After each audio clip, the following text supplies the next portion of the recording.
Nagbabalik po muli ang inyong lingkod at nagbabalita ng mga balitang dapat nating malaman dito sa ating bansa. Ito ang Balitang Pambansa. Ating ngang matutunghayan sa channel nito kung ano ang nangyayari sa loob ng ating gobyerno at syempre tumutulong na rin sa ating mga mamamayan na malaman ang katotohanan dahil mayroon tayong karapatan na malaman ang tunay na nangyayari sa ating bansa. Ngunit bago natin panoorin ang balita, huwag niyo pong kakalimutan na mag-subscribe sa ating channel at pindutin ang notification bell para lagi kang maging updated sa ating mga bagong videos na ina-upload araw-araw. At sa ating mga solid viewers naman dyan ay maraming salamat naman po sa walang sawang pagsuporta.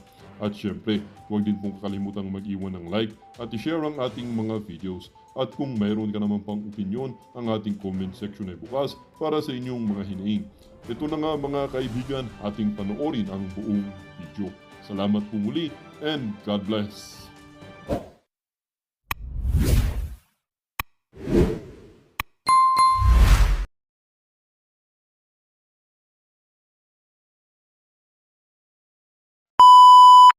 Namo, Sino pa ba dyan? Jong! namo, Teka lang, si Gutierrez, namo, si Barbers, namo, lahat kayong nandiyan sa tuwadcom na yan. namo. Alright mga kareaksyon, simulan na po natin. Napakaganda po nito mga kareaksyon ha.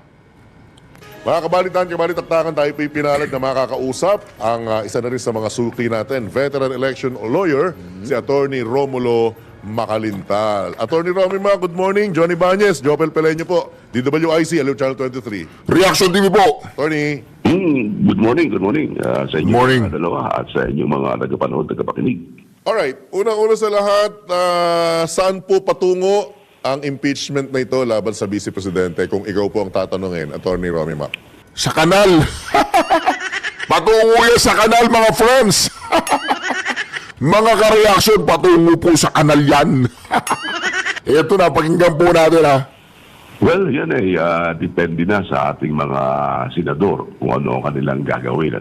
At tayo namang mga mamamayan, tayo nagmamasid lamang kung ano ang kanilang gagawin.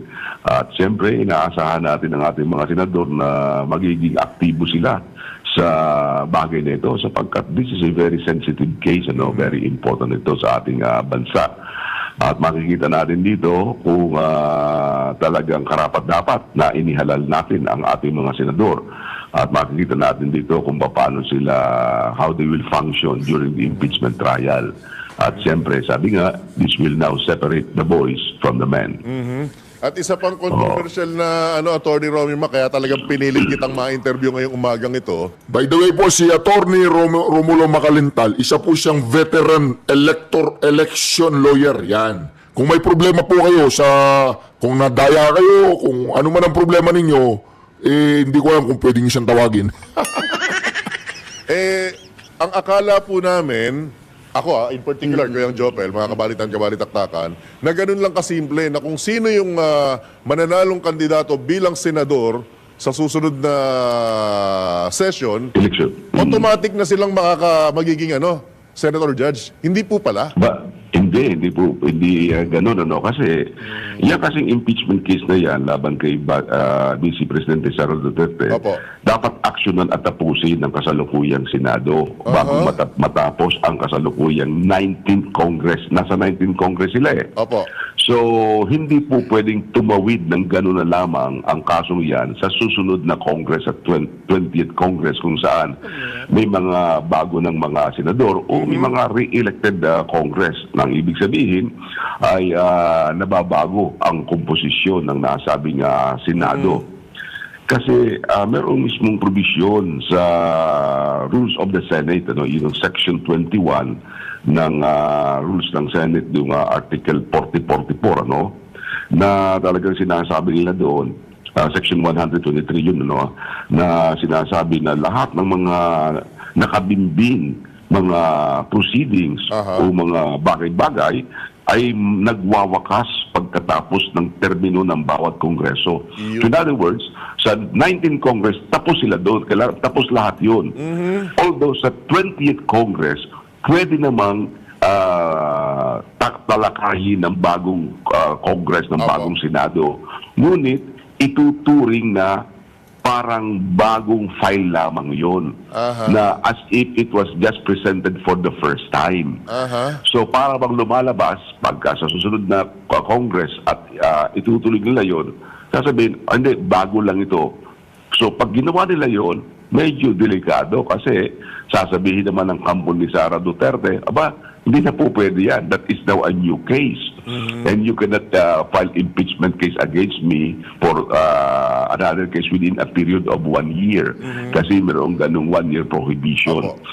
Kaya yun ay medyo delikado pag hihintay nila. At iyang rule na yan ng Senate, yan ay pinagtibay din ng ating Korte Suprema sa may kaso yan yung Garciliano versus Comelec at saka Javier versus Senate na kung saan sinabi ng Korte Suprema na lahat nga ng mga all pending matters and proceedings shall terminate upon the expiration of the Congress of one Congress. So, delikado yun kung anong mangyayari. Kaya kailangan, kung sa ako tatanungin, kung gusto lang ituloy yan, simulan nila ngayon. Hindi po pwede maghintay ng June 2. Kasi pagdating ng June 2, gagawa pa sila ng rules and regulations. Na panibago. Magpapublish pa sila dyan. Aray. At ang publication yan, kaya mga 10 days sa official gazette o kaya sa 2 newspapers of general circulation. Then pagkatapos yan, ino-notify pa nila si Sara para sagutin yan within a period of 10 days. Alright. And So, then, tapos, yung prosecutor, may karapatan din sumagot within a period of 5 days. So, medyo matagal. mahaba. At Hello! Pakitawag mo nga si Colmenares! Si Colmenares! Walastik ka, Colmenares, ha? Hello, Colmenares! Ikaw, niloloko mo yata ako, Sinabi mo nung isang interview mo, Colmenares, kayang tapusin ng Senado? Sa ano lang, sa 10 araw? Ha? Niloloko mo yata ako, Colmenares, hindi mo sinabi yun? Ito, pakinggan po natin ang sinabi ni Colmenares, Niloloko tayo ni Colmenares, Mga kareaksyon, ito hayagang pangluloko to, mga kareaksyon, Ito po. Parang naghahanda yata ang majority Sino si... sa ipipresent mamaya. Sino po yan? Si Dora the Explorer. Ito po mga kareaksyon, Ayan. Pakinggan natin yung sinabi nito, Sinabi po ni Atty. Makalintal. Sandali lang, baba ko muna to. Wala stick ka, Colmenares, Niloloko mo ako, Ito mga kareaksyon, Sabi po ni Atty. Makalintal, hindi po pwedeng tumawid doon sa susunod na Congress yung problema ng Congress ngayon. So, ibig sabihin, kapag hindi nila natapos ng June 2 hanggang June 12, itong impeachment, wala na. Ito kasi sinabi ni Colmenares, Mali ang interpretasyon ng iba sa konstitusyon. Ang konstitusyon nagsasabi na ang termino ng congressman at senador hanggang June 30. So kung ma-refer today ang impeachment complaint at kahit na mag-convene ang mga senador early June para after the election, pwede silang mag-trial. Hindi pwedeng sabihin nila na tapos na ang term namin. In fact, maganda mag-trial sa Senate, tapos na ang eleksyon. Because the senators will now be deciding not on the basis of their electoral fortunes. Tapos na didesisyonan nila ang impeachment complaint whether tama ba o hindi. May nawaldas bang pondo ni Juan o wala. Hindi na sila mag-iisip na, paano ang boto ko sa Mindanao? Paano ang boto ko sa ganyan? At that time, either talo na sila or nanalo na sila. So ang decision nila would be better, would be more based on the evidence and the merits. So para sa akin, hindi too late ang impeachment, pwede pang ipadala sa Senado at kahit one ground lang, only one ground needs to convict. Pag one ground lang ang impeachment na itatakel, kaya ng Senado yun 2, 3, 4 weeks na itry yun bago magpalit ang bago mag-end ang term nila by June 30 of 2025. So hindi pa tapos ang laban. Pwede pang ituloy ang impeachment today or as soon as possible para naman matry ng Senado kahit tapos na ang eleksyon. Nakita po ninyo ang kanilang mga ilusyon. Nag-iilusyon po sila. Ang kanilang ilusyon ay matapos po ang impeachment 2 to 3 weeks. Sinabi na kasi ng Senado, nung nag-file sila ng impeachment, hindi nila kaagad dinala sa Senado. Hinold nila ng 2 buwan o may isang buwan. Hinold nila yan kasi hindi naman papasa. Walang ground. Ngayon, ano po sinabi dito ni Atty. Makalintal? Malinaw na malinaw po ang kanyang explika. Ang explanation po ni Atty. Makalintal na kapag hindi nila natapos ng 19th Congress, hindi pwedeng tumawid ng 20th Congress ang impeachment proceeding. Ngayon, Erwin Eric Sylvester Tulfo. Alam po ninyo kung ano sinabi ni Erwin Eric Sylvester Tulfo? Ito po, itong Erwin Eric Sylvester Tulfo na to, nagmamagaling eh. Pag nakita kita, talagang tuturuan kita sa batas kahit hindi ako lawyer. Tingnan po ninyo sa sobrang yabang ng Erwin Eric Sylvester Tulfo na to, ito ang kanya sinabi. Tatawa, hindi po ako pumirma sa impeachment complaint laban kay BP Sara dahil iniiwasan ko pong magkaroon ng bayid ang aking pag-uusga sa impeachment trial sakaling manalo ako bilang senador at maging senator judge po tayo. Erwin! Ayos ka, masyado pong advance ang isip ni Erwin na kapag daw pumunta siya sa Senate, hindi pa nananalo eh. Hindi pa siya nananalo. Alam na niya magiging senator judge siya. Erwin Sylvester Tuplok. Makinig ka. Hindi ka pa nga nananalo. Hindi ka pa nga nanalong kongresista eh. Appointed ka lang dyan sa AXIS eh. Wala ka pa nga pinanalong eleksyon. Gusto mo diretso ka na sa Senado at magiging senator judge. Di po ba mga kareaksyon? Ganyan po ang utak ng mga Tulfo. Masyado pong advance. Masyado silang advance mag-isip. Masyado silang maangas. Masyado silang ambog. Alam mo, Erwin makinig ka dito. Alam mo kung classmate kita nung high school. Alam mo, ganyan kakayabang. Alam mo, Erwin, kung ganyan kakayabang, classmate kita nung high school. Pasalamat ka, hindi mo ko classmate nung high school. Kung hindi, siyempre, babarkadahin kita. Mayabang ka eh. Mayaman ka eh, di ba? 100% lagi mo akong ililibre ng fishball. Tapos, yung stick ng fishball, alam mo kung saan tutungo yun. Doon sa basurahan. Takot ka? Hindi. Sa basurahan yung stick. Anyway, tuloy po tayo. Tuloy. Tama rin po ba, Atty. Romy Mac, na hindi rin po siya pwedeng i-refile within this year? Oo, walang refiling yan this year kasi sabi nga ng ating saligang batas, ang isang impeachable official, pwede mo lang mag-initiate ng impeachment proceedings sa isang beses lamang sa isang taon. Kapag ito, na-initiate na. Kasi ibig sabihin ng initiation, nanggaling na sa House of Representatives. Nasimula na sa House of Representatives. Pag nasimula na yun doon, at naisang pa nga sa Senado, hindi ka na pwedeng mag-refile ng panibagong kaso. Kasi kahit na iyan pa rin ang kasong andoon, para bang panibagong kaso yan, parang refiling ang mangyayari. Ang mangyayari po, Atty. Romy Mac, mababaliwala, back to zero kung gano'n na mangyayari, kung hindi nila matatapos sa back Congress to zero ito. yan, babalik sa parang baliwala yan. Kaya nagtataka naman ako bakit sasabihin nila na hihintahin pa ng panibagong at saka panibagong Senado. Alam mo, sabi rin ng Korte Suprema, yung mga bagong senador na yan na darating, they are not bound by the acts and deliberations of the old Senate. Ang ibig sabihin, kung halimbawa si Senator A, bagong elect si Senator A, pwede siya mag-object. Wala akong pakialam dyan, kailangan panibago natin talakayin yan. Hindi po pwede yan kasi wala naman kami rito noong mangyari yan eh. So, hindi sila, they are not bound, hindi gapos ang kanilang sarili para tanggapin ang anumang nanodoon. Lahat yan magiging parang bago. Dahil sa bagong Senado yan, kaya bagong patakaran. So, Atty. Mac, paano to? Nanindigan ang Senado sa Senate President Chis Escudero na sahunin na daw nila tatalakayin itong impeachment complaint. Well, hindi naman si Senator Jesus Escudero ang Senado. Ang Senado ay yung 23 na kasalukuyan.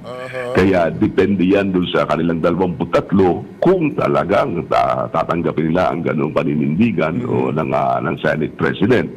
Kasi pwede naman kung halimbawa tumawag ng special session ang Pangulong Marcos, ay pwede magkaroon ng botohan doon kung talagang dapat bang ipagpatuloy o hindi dapat ipagpatuloy.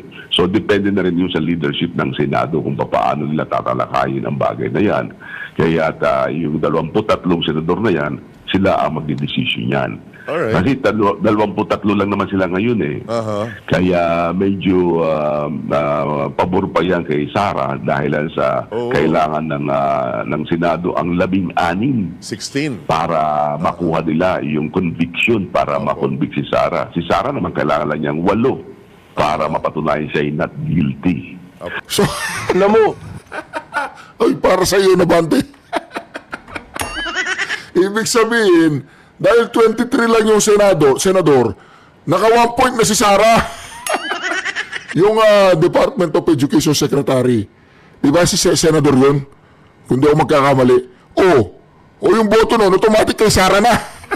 Kaya lang mga ka-reaction, kaya pala walang gana yung mga senador na talakayin yung impeachment dahil walang pupuntahan, wala na silang oras at ayaw nilang magpagod. Kasi alam nila, katarantaduan. Ngayon, umaasa, akala ng mga kongresista sila ang nakaisa. Alam po ninyo mga ka-reaction, lahat po ng mga kongresista ang pumirma, saan mang distrito sila, siguraduhin nyo na sila hindi anti-BP Sara. Pero pumirma kayo di ba? Malinaw na malinaw! Wala pong impeachment na mangyayari sa June 2. Dahil, Erwin, Erich, Sylvester Tulfo, walastik ka ha? Sabi mo, magiging senator judge ka. Pag nakita kita sa mga symposium, yung mga gatherings, yung mga pag na-champuan kita, walang yaka, sisigaw ako doon. Sisigawan kita. Oy, yung matris ng nanay mo, huwag mong dadali sa away. Tapos gusto mo, diretso ka, yung senator judge. Kaya pala itong si mga ka-reaction, kaya pala itong si Senator Villanueva, pinaringgan po niya si Erwin. Pinaringgan niya, ito po ito po ang pagpaparinig niya kay Erwin Erich Sylvester Tulfo. Pakinggan po ninyo ito kung ano sinabi ni Senator Villanueva. Dito napahiya po si Erich Masyado kasing epal to masyado siyang masyadong advance ang kanyang pag-iisip pag yan. Ang best way to look at this, lalo na yung mga tumatakbong senador. Pero I think it's important to note that the impeachment at magiging transparent ba ito sa ating taong bayan. Yun lang po yung pakialam ko at yun lang yung kaya ko pong sabihin. Dahil yung merits of the impeachment, hindi ko pa nakikita po actually. Kakabigay lang po sa amin. Whether na pag-aralan ito o hindi, it's beside the point. Ang nakakalungkot lang yung ilang mga kasama natin sa Kamara na yung mga statements nila, I think they should be very careful with their statements. Lalo na yung mga tumatakbong senador. Di ba? Erich, narinig mo yun? Narinig mo? Dahan-dahan ka daw sa pananalita mo. Magiging senator judge daw po siya. Paano ka magiging senator judge Namo. Hindi mo alam ang batas. Namo. Di po ba makaka-reaction? Mga mambabatas, walang alam sa batas. Namo. Di po ba? Erwin Sylvester Erich Tulfo. Namo. Walastik ka. Namo. Dito po tayo. Tuloy natin. Alam niyo maganda yung prosesong yan kasi pito yung article, di ba? 1 to 7.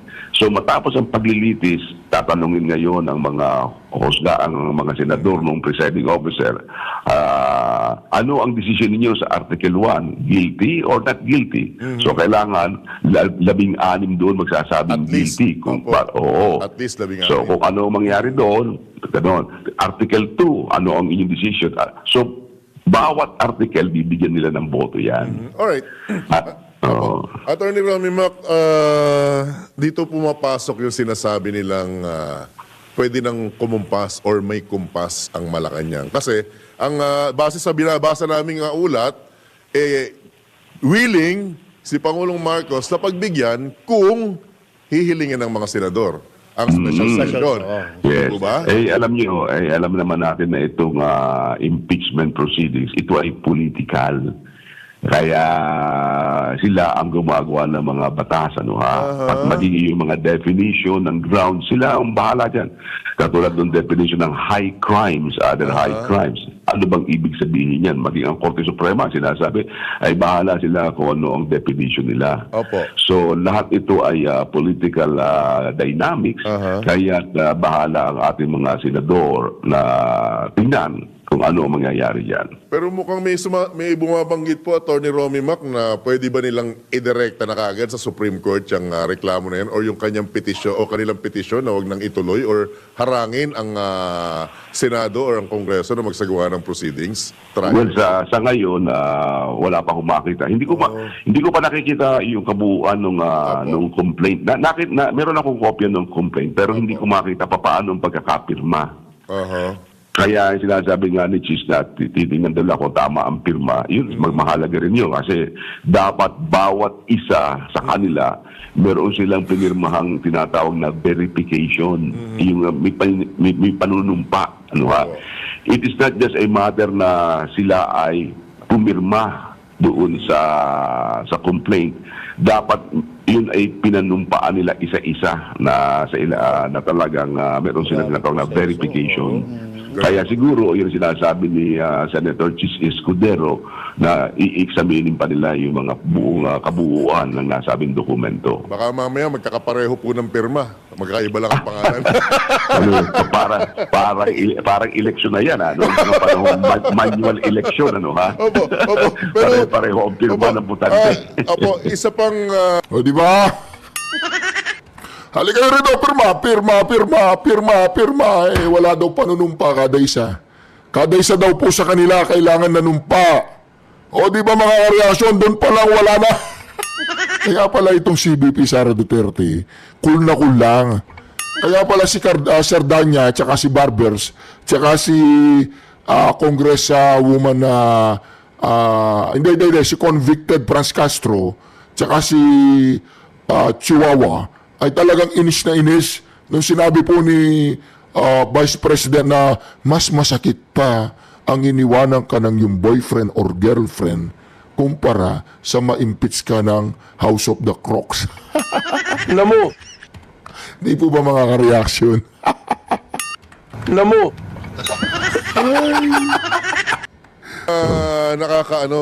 Kasi ako, I for one, nagulat ako nung nakita ko yung banggit mo doon sa isang panayam na hindi pala ganun ang sistema. Kasi ang binabanggit namin kahapon ni Kuyang Jopel, Atty. Romy Mac, is critical ang magiging resulta ng midterm elections dahil numbers game yan eh.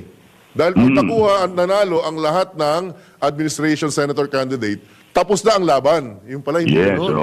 Hindi pala Pero gano'n. sa akin, hindi gano'n. Dahil sa questioning yan. Dahil sa ang sasabihin naman ni Sara, bago kayo. Bagong lahat kayo eh. Yung bagong Senado ito, hindi naman yung dating Senado ito eh. Magkakaroon pa kayo ng rules and regulations which should be published. Tapos ay may pinagbabasihan yan dahil sa mismo ang rules ng Senado nagsasabi na lahat ng kanilang pending matters and proceedings shall terminate upon the end of terms ng present Congress. So, ibig sabihin, lahat ng mga tinake up nila, yung mga bills na hindi napasa, i-refile lamang yan sa susunod kung gusto nila. So, para bang it will be treated as if presented for the first time. Itong phrase na ito na as if presented for the first time, napakahalaga nito at ito ay sakop nga nung Senate Rule 44 na sinasabi ko. Na yan ay rule mismo ng Senado. Sasabihin ni Sara na, bakit ayaw nyo sundin ang inyong rules? Alright. Mukhang hindi rin yata na alam nung isang kakandidato sa pagkasenador yung bagay na yan. Kaya nabash tuloy siya nung sinabi niyang hindi siya pumirma dahil parang ina-assume niya na mananalo na siya bilang senador. Yung pala, hindi pala gano'n, Attorney Romy Mac. Oo, meron palang ganung senador. Pakitext mo nga sa akin kung sino yun para baka kilala natin, ma-text natin. Hindi, ako na lang tatawag. Si Erich Erwin Tulfo, masyadong assuming. Siya yung assuming na Tulfo na sinabi niya mananalo na yung... Pasalamat ka, Tulfo, ha? Erich, ha? Hindi kita naging classmate nung high school. Babalik ka ba ng high school? Sabay tayo. O sige, pag nag-enroll ka sa high school, balik ka kasi hindi mo alam ang batas sa high school na tututunan yun. Oo, sa high school na tututunan yun. Yung rule of law, ito, yan yan. Erwin! Wala ka, Erwin, ha? Bakit mo sinabi to? Ito, One News, sinabi mo daw, hindi po ako pumirma sa impeachment complaint laban kay BP Sara dahil iniiwasan ko pong magkaroon ng bahid ang aking pag-uusga sa impeachment trial sakaling manalo ako bilang senador at maging senator judge po tayo. Ba't sinabi mo yun? Tanga-tanga mo naman. Ay, hindi ka tanga. Pakitanggal po yung tanga sa record in aid of the legislation. So, hindi daw po siya tanga. Anong tawag sa'yo? Nagtatali-talinuhan ka. Hindi ka tanga. Hindi ka nagtatali-talinuhan. Ano? Ha? Matalino ka. Hintayin mo si Atty. Makalintal. Tatawagan ka niya. Atty. Makalintal. Oo, si Reaction TV to. Kinausap ko na si Erwin. Oo. Kausapin mo pa siya. O, papadala ko na lang LBC ko yung number niya. Okay? Salamat po. Thank you po sa magpapaliwanag. Opo, maraming salamat. O, sige. Bye-bye. Yun. Tinawagan ko na po yung dalawa. Ito si Erich na to. Wala sa ayos to, ha. Wala ka sa ayos, Erich, ha. Ibulong mo na lang sa akin. Pending matters and proceedings shall terminate upon the end of terms ng present Congress. So, ibig sabihin, lahat ng mga tinake up nila, yung mga bills na hindi napasa, i-refile lamang yan sa susunod kung gusto nila. So, para bang it will be treated as if presented for the first time. Itong phrase na ito na as if presented for the first time, napakahalaga nito at ito ay sakop nga nung Senate Rule 44 na sinasabi ko. Na yan ay rule mismo ng Senado. Sasabihin ni Sara na, bakit kayo mismo, bakit ayaw nyo sundin ang inyong rules? Alright. Mukhang hindi rin yata na alam nung isang kakandidato sa pagkasenador yung bagay na yan. Kaya nabash tuloy siya nung sinabi niyang hindi siya pumirma dahil parang ina-assume niya na mananalo na siya bilang senador. Yung pala, hindi pala gano'n, Attorney Romy Mac. Oo, meron palang ganung senador. Pakitext mo nga sa akin kung sino yun para baka kilala natin, ma-text natin. Ibulong mo na lang sa akin, Attorney Romy Mac. Kaya magbagay na yan talaga, magandang pag-aralang mabuti yan. Iba talaga. Sapagkat ito ay ang involved dito tayong taong bayan. Tayo maapektuhan Saka ito. historical first in the history. At saka talagang dapat po talaga, Attorney Romy Mac, yung kasabihang pagka mambabatas ka, dapat alam mo ang batas. Yes, yun. Kaya sabi ko nga, that will separate the men from the boys pag nagsimula na yung trial na yan sa Senado.